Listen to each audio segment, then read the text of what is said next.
just doing a side-by-side comparison of the Taz Lov2 and the Taz Lov3. Device is designed by a company called Taz, a French company. We've got the Taz Lov2 on the left, and then we've got the Taz Lov3. As you can tell, there's not much difference really from the front. The only thing I can tell any different there is this little hole here on the Taz Lov2. There's not one on the Taz Lov3, but I don't use them holes anyway. Don't need them for top rope soloing, so I'm not bothered about that. But yeah, apart from that, they both look more or less the same from the front. I'll just zoom in on the 2 so you can see the specs. Then the 3. As you can tell, they both rated 9.5mm up to 11mm. I actually use an 11mm static, although I've got a 9.5mm dynamic here just to demo. So what I'll do now, I'll just turn them over and I'll show you the difference from the other side.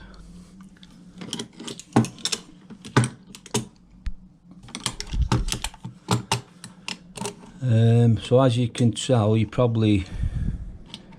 immediately apparent that the Lov3 on the right here has got this spring loaded button. See it there? Also, we've got a cutout here on the side plate, whereas a Lov2, no cutout and no spring loaded button. So this is the Taz Lov3, this one, the latest model. This is one I've been using till, well, I don't know if you noticed, but on my Lov2, that there is where the cleat, the tension cleat is fixed. I'll just open it to show you. That's where the tension cleat normally goes, a black plastic tension cleat, but I took it off for an experiment. I'm just waiting for Taz to send me a spare, and then I'll have my Taz Lov2 up and running again. But like I say, the Taz Lov3, I'll just open it up. So it's very easy, it's just a matter of pressing the button, just swinging it open, and there you go. Exactly the same, apart from you just got to press the button on the 3. As you can see, there's the black plastic tension cleat, what's missing off this one. Don't remove it. I wouldn't recommend anyone removing that tension cleat.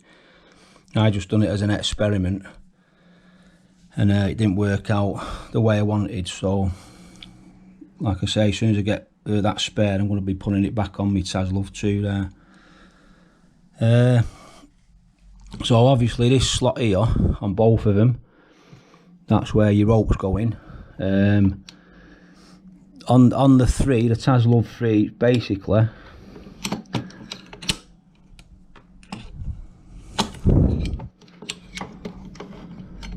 basically you just spin it round and it just clips in. If for some reason it doesn't clip in, which sometimes it happens, all you do is just put a little bit of pressure on the spring loaded button and it clips. See? So basically they both operate exactly the same in the real world scenario when you're actually top roping. I'll put it on the rope in a minute and I'll show you how it works. But yeah, they have been described as the holy grail for top rope soloing. You know what I mean? I'd agree with it as well. Brilliant, I love them. Give you so much confidence. You basically, there is no shot load whatsoever. As long as you've got your chest harness on, you've got it hooked vertical and taut with a bit of paracord, you're laughing. You literally, when you do come off, you're literally talking about a 3 or 4 inch fall in my experience. Nothing. Oh, it just gives you so much confidence. I mean, I do now and again use a roll and lock as a backup, but on most climbs I just tend to use the Taz on its own. Gives you that much confidence.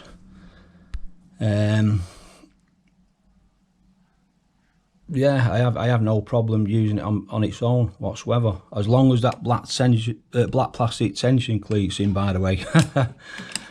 No way would I try it without a backup device, without the tension cleat in, but I wouldn't advise anyone to remove that anyway. So there you go. That's the comparison between both. So once again, it's just a matter of that slot's cut out there, where on the 2 it isn't, and on the 3 it's just a spring loaded button to open it, and Bob's your uncle. Basically it's just so you can keep it permanently connected on your carabiner and on your belay loop, you know what I mean. You don't ever have to take it off. That's the only good point about it. I mean, in my post I've put, you know, if you are in the market for one, I'd go for the Lov3, simply because it's, you know, only a few pound more than the Lov2, so it makes sense to go for the 3. But if you've already got a 2, stick to the 2. That's just bomber, just bang on as the Lov3, sorry. So alright, so I'll put it on the rope now, and I'll just show you quickly how it works.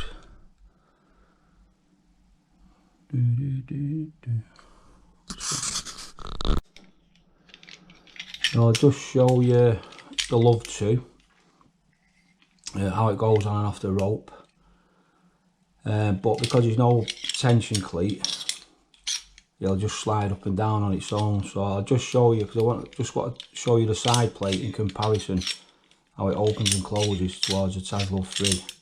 Yeah. So there's no spring loaded button like the Lov3. It's basically you just orientate it open, closed. I'll show you how it goes on the rope. Yeah, so to the right, that channel there is where obviously the tension cleat would hold the rope here now. But just say the tension cleat's there.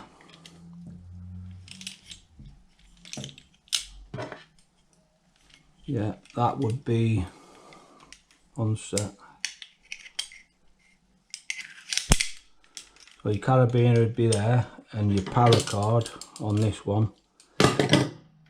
Your paracord would be through that little hole there, see it? So basically, you're climbing, that little piece of paracord will be on the bottom of your chest harness, and you'd be climbing up like so. It'll just follow you up perfect. See how what orientation it's in there? Yeah, but as soon as you shot load it, it'll pivot and lock on. So that's going nowhere, that. I mean, that, like I say, I use an 11mm static.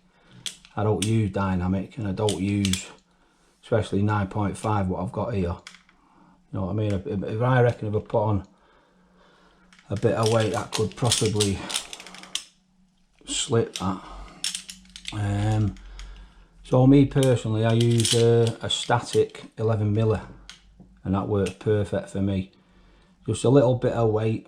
I mean, even a pair of you know, hiking shoes does the job. Just to weight it a little bit, just to keep the rope taut, and that just slides up and down until you weight it. See, slides up and down.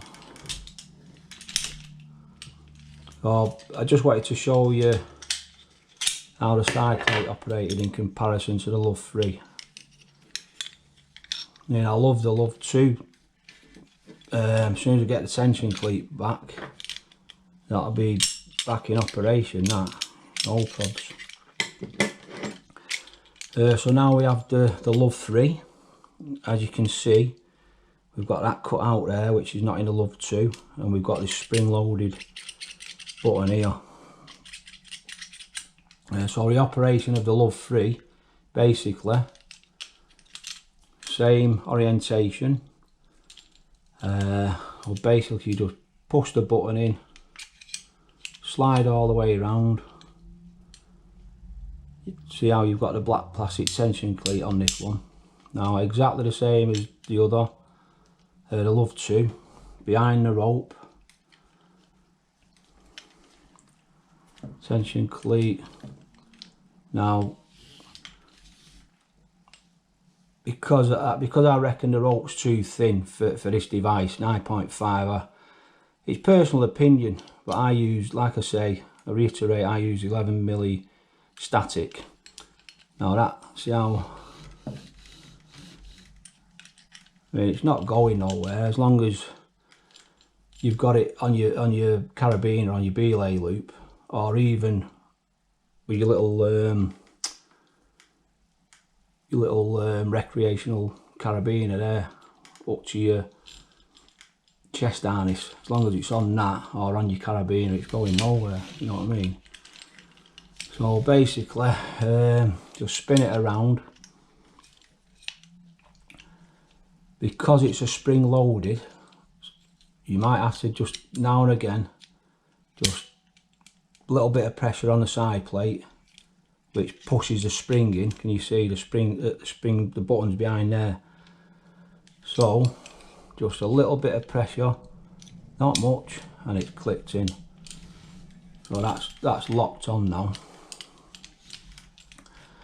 Now as you can see, once it's on your carabiner, on your belay loop, you never have to take it off. You can set this on and off the rope. Oh, it's still on your carabiner, which I'll show you now. I'll put the carabiner in.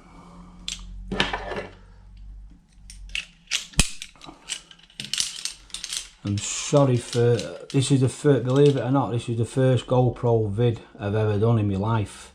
I've had a GoPro there for a long time, but I've not been bothered to use it, you know what I mean? So if it's all over the place, if it's jittery and juddery, my apologies. I'm sure there's a lot more people out there who could do a miles better job than me, but as long as you can get the basics of the operation of both devices, then no probs. So as you can see now, that would be on your chest harness, bottom of your chest harness. That would be on your belay loop. Now to set that off, so just imagine that's on your belay loop now, yeah. So it's just a matter of opening it, taking the rope out,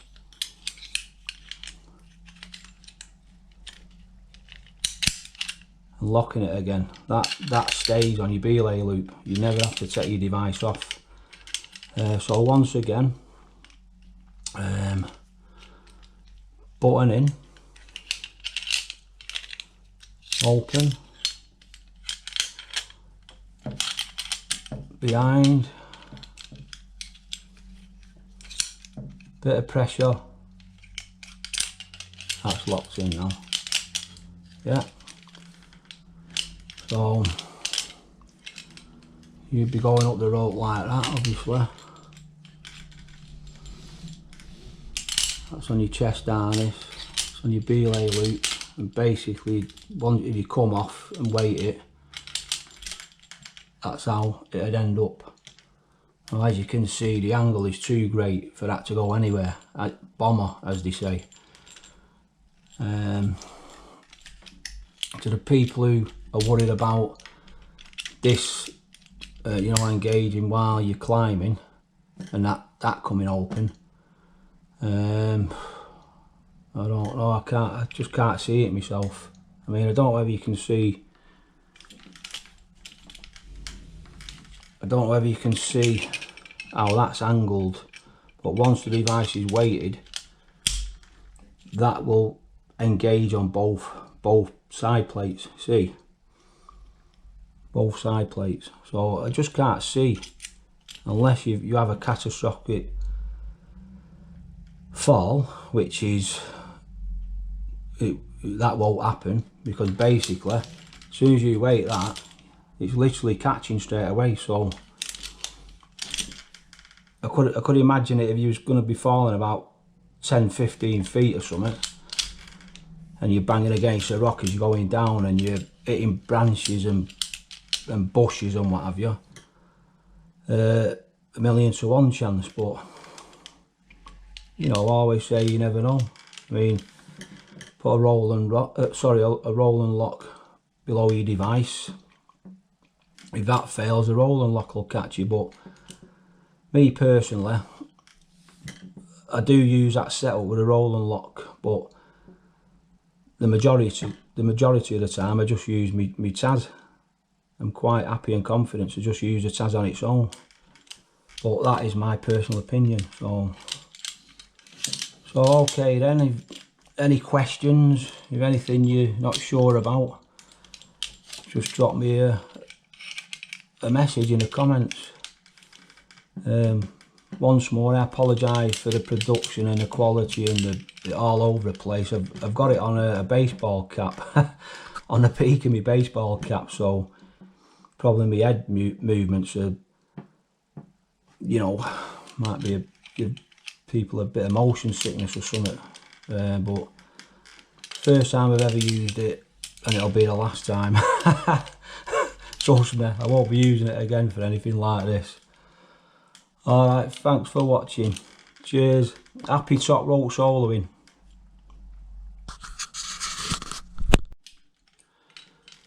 Just wanted you to show how I abseil with me either me 2 or me 3. A lot of people, obviously that's on your belay loop, that's on your chest harness, but a lot of people will abseil, I've noticed anyway, on the net, will use the left hand on the handle and the right hand for the brake, on your brake. Incidentally, when you're abseiling, you must never ever take your hand off the brake side, never. But a lot of people, including my missus, use this orientation when abseiling. But because I'm right-handed, I prefer to use my right hand, and not only that, it puts your hand in an awkward angle, and it's really uncomfortable if you're doing a long abseil, you know what I mean? So it just seems to put your hand in at a weird angle, and it's uncomfortable. But it's still abseil down no problem, you know what I mean? But I'll just show you. I'll see if I can hold on to the brake hand at the same time. Put a bit of weight on there. Sorry. So I've got the brake, my right hand on the brake now, and see how you've got to like twist your wrist to get it, you know what I mean? It's just, in my opinion, for me anyway, it's too awkward. So what I do, the beauty about it, you can turn it any angle on the rope, you know what I mean? So when I abseil, what I do, I will turn the Taz round like so. So it's in that orientation. Yeah. I will now, my left hand, I will now brake with my left hand, and I will get the sweet spot with the handle with my right hand. And I find this miles more comfortable and miles more, you know, miles more control going down, getting that sweet spot. And I think you can put a lot more bite on it as well, because if you don't get the sweet spot, you can tend to like just let it run away a couple of inches, you know what I mean, before you get the sweet spot back. But it's easy to, you know, a bit of practice, it's easy to get the sweet spot. But me personally, I just love using my right hand on the handle and my left hand for my brake hand. So just to let people know there's a couple of different ways of doing it, you know what I mean? So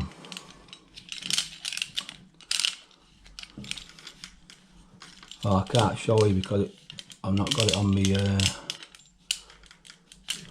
what I mean? 1 minute. So obviously you'd have sat back in your harness and weighted it, you know what I mean? So I'll just show you without my hand on, my left hand on the brake hand. I can just go like that now. Obviously I would be using my left on the brake.